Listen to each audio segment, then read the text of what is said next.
करतानी नवरात जी। अदरक प्याज लहसुन खाइल बातर जी। हे राजा जी हाँ हाँ हाँ पहले बेरी करतानी नवरात जी। अदरक प्याज लहसुन खाइल बातर जी। मेला में खुशी के माहौल छाइल बा। मेला में खुशी के माहौल छाइल बा। मैया बगाबा पहो के सवार आइल बा। मैया बगाबा पहो के सवार आइल बा।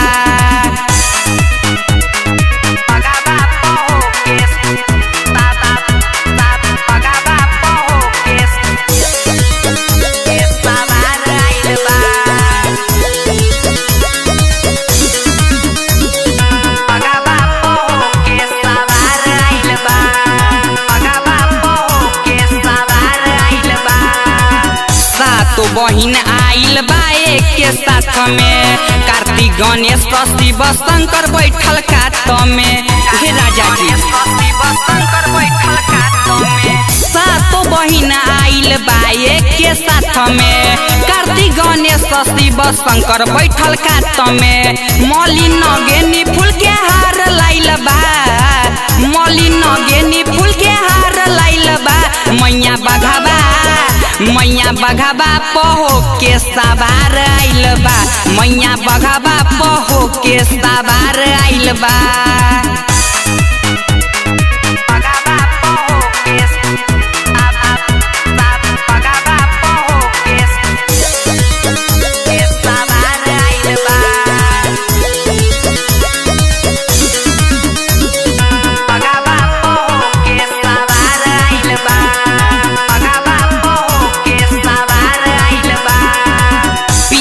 राहुल चलो देवी माई के शरण हो।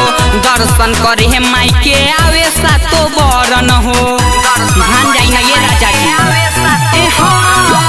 पियाबा राहुल चलो देवी माई के शरण हो। दर्शन करे माई के आवे सातो बरन हो। राइटर रामलाल के मन भइल बा। राइटर रामलाल के मन भइल बा। मैया बगाबा पहो के सवार आइल बा।